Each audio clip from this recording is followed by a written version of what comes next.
Good afternoon, Miss Joanne. Good afternoon, ma'am. Okay, Miss Joanne, can you tell me about yourself? My name is Joan Tomas, 25 years old. I'm single mother. I love cooking and I'm hardworking person and I'm friendly. Okay, I have few questions for you to answer. So let's start. Why do you want to work as a maid? I want to work as a maid because I want to help my parents and my child to the future. Okay, why you choose Malaysia when there is a lot of other country?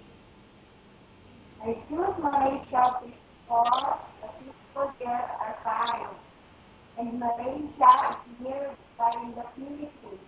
How are you And qualified for this job? I'm hardworking. May I know what is your education level is? My education level is high school graduate. What is your recent working experience?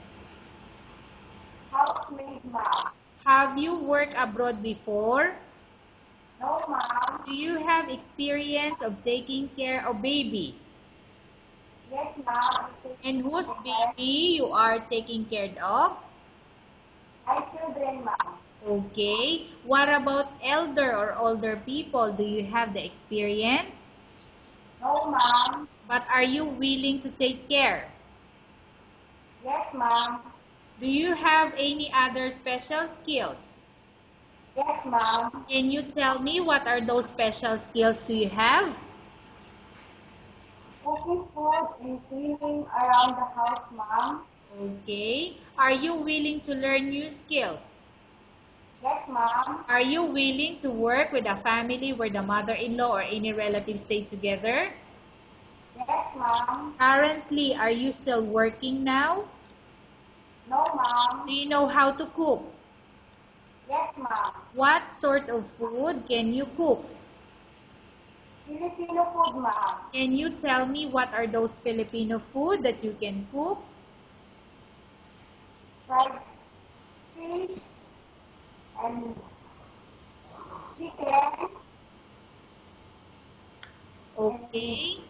Are you pork. aware that you will have to do washing, cleaning, ironing, and cooking?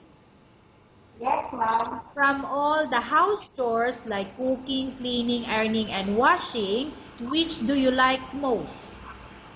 Cleaning, ma'am. If ever you were selected to work in Malaysia, who will take care of your kids? My parents, ma'am. You are not allowed to use handphone during working hours. Yes, ma'am. You are only allowed to use handphone after you finish all the works and when going to bed. Yes, ma'am. You are strictly needed to surrender the handphone to your employer in the morning, and your employer will return back to you once you're going to bed. Yes, ma'am. If ever your employer finds out that you're abusing your handphone and it's affected your work performance, your employer will confiscate your handphone and you're not allowed to hold it anymore. Instead, your employer will allow you to call to your family 3 times in a month. You're only allowed to bring normal phone and you're not allowed to bring smartphone. Are you agreed for the terms and condition? Yes, ma'am. Are you agree to the rules and regulation for the handphone? Yes, ma'am. How many years is the contract as you agreed and understand? 2 years contract, ma'am. Can you describe for me your ethics or your attitude? I'm hardworking person and discipline is 100%. Okay. How can you assure to us that you will work hard in Malaysia? You trust me and obey, ma'am. I'm sorry, Miss Joanne, can you please repeat the answer? How can you assure to us that you will work hard in Malaysia? You trust me, ma'am. Okay. Can you promise not to use the telephone without the permission of your employer? Yes, ma'am. Can you promise not to put on makeup but to dress properly while work? Yes, ma'am. Can you promise not to invite friends and relatives without the consent of your employer? Yes, ma'am. Can you promise not to ask for advance salary from your employer under any circumstances? Yes, ma'am. Do you really understand of the rules and regulation of the agency? Yes, ma'am. Do you pay any placement fee for you to come to Malaysia to work as a maid? No, ma'am. Do you have any history of sickness, example breast cancer or any other illness? No, ma'am. Do you suffer from any skin diseases, allergy or physical defect? No, ma'am. Have you suffered from any serious illness? No, ma'am. Do you smoke? No, ma'am. Have you undergone any operation or surgery? No, ma'am. Are you medically fit? Yes, ma'am. Are you in any medication? No, ma'am. Are you allergic with any food? No, ma'am. Are you prepared to work for the employer of any race? Yes, ma'am. Are you prepared to eat the type of food taken by your employer? Yes, ma'am. Are you afraid of being left alone in the house? No, ma'am. Are you afraid of dogs or other pets? No, ma'am. Can you promise to work according to instruction from your employer?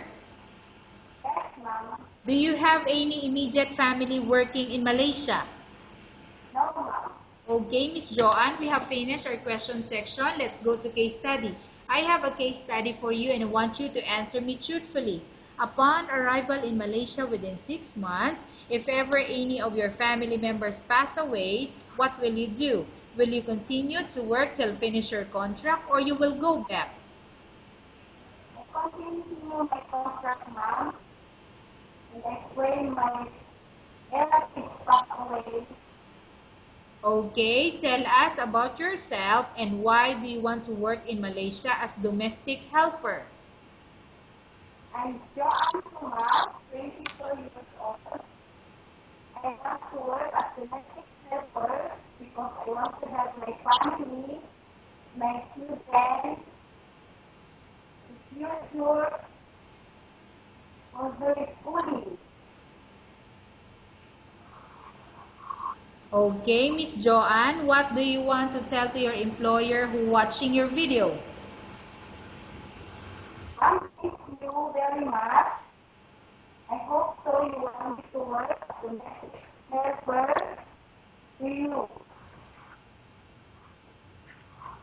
Okay, thank you very much, Miss Joanne. We will update to your agency if there's any selection made by the employer. Yes, ma'am.